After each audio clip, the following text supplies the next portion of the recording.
یہ سچا واقعہ ہے. ایک خاتون جو کوٹھے پہ مجرے وغیرہ کرتی تھی, اس نے کہیں پہ طارق جمیل, مولانا طارق جمیل, ان کی کوئی تقریر سن لی, توبہ کے اوپر بات ہو رہی تھی, تو وہ اتنی زیادہ وہ کہہ رہے تھے کچھ بھی تم کر لو, ایک دفعہ توبہ کر لو اللہ معاف کر دے گا. تو یہ رو پڑی, اس کو لگا کہ یار مجھے بھی معاف کر سکتا ہے, یعنی کہ میں نے تو کوئی کسر چھوڑی نہیں ہے. انہوں نے کہا بھائی دیر آئے, بولے بھائی دیر آئے درست آئے. وہ اللہ تو شرک معاف کر دیتا ہے, یہ تو اس شرک سے چھوٹا گناہ ہے جو تم کر رہی ہو, اللہ شرک معاف کر دیتا ہے, یہ تو اس سے چھوٹا ہے, تم معاف ہو جاؤ گے بس ایک دفعہ سچی توبہ کر لو. اس نے توبہ کی, حجاب وغیرہ پہننا شروع کیا اور اچھے لوگوں کے اندر, شریفوں کے محلے میں شفٹ ہوگی.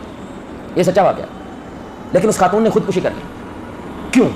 کیونکہ اب یہ گھر میں رہتی ہے. اس نے ایک دفعہ ویڈیو بھی ڈال دی, میں اس عورت کا نام نہیں لے رہا, ویڈیو بھی ڈال دی کہ بھائی میرا جو گند پڑا ہوا ہے اللہ کا واسطہ نہ دیکھو, میں نے توبہ کر لیا ہے, اگر کہیں پہ پڑا تو ڈیلیٹ کر دو, کہیں پہ چیز ہے تو ختم کر دو, میں اب اس گند سے دور ہوں, اب تم جانو تمہارا رب جانا ہے, میں نے توبہ کر لیا. اب ایک خاتون اس کے گھر گئی ہے ملنے ملانے کے لیے محلے کے اندر. اس نے جب لڑکی دیکھی نا, اس نے کہا بھائی یہ تو وہی ہے جو ٹی وی پہ آتی تھی, جو مجرے کرتی تھی, جو یہ کرتی تھی, جو وہ کرتی تھی.